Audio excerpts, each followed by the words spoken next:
Da, kaj lepo tvoje na Sončku. Tako, ja. Je, ne? Prosim.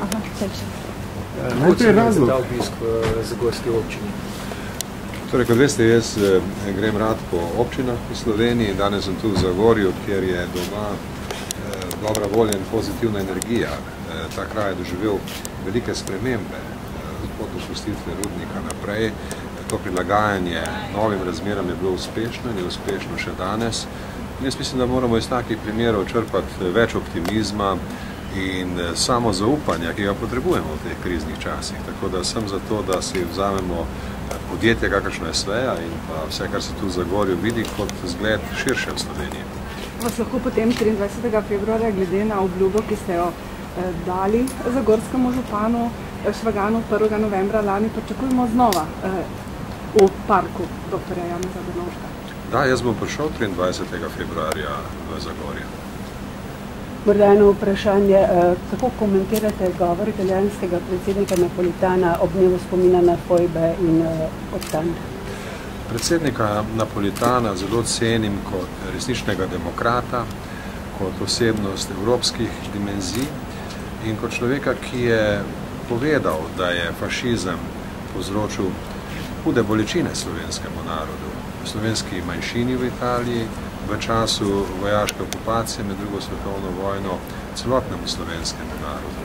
In dobro je, da se to tudi ob tej letošnjih svečanostih, ki potekajo v Italiji, jasno priznalo in tudi na način, ki je pokazal časovno zaporedje in vzročno zvezo. Tako da sem zadovoljen, mislim, da je to korak naprej in da je to tudi korak, ki utrjuje zaupanje med slovenskim in italijanskim narodom. Še nekaj v Zagorju. Boste podprli prošnjo oziroma zahtevo občine Zagorje, da država prepusti rudniška zemljišča v občini v upravljanju oziroma last?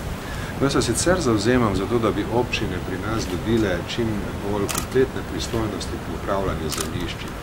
Verjamem, da bo treba sedanjo zakonodajno ureditev pogledati z tega stališča.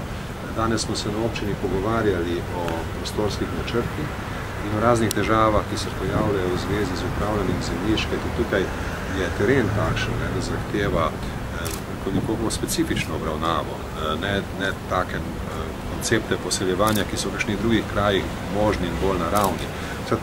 Načelno bi rekel da, na vaše vprašanje.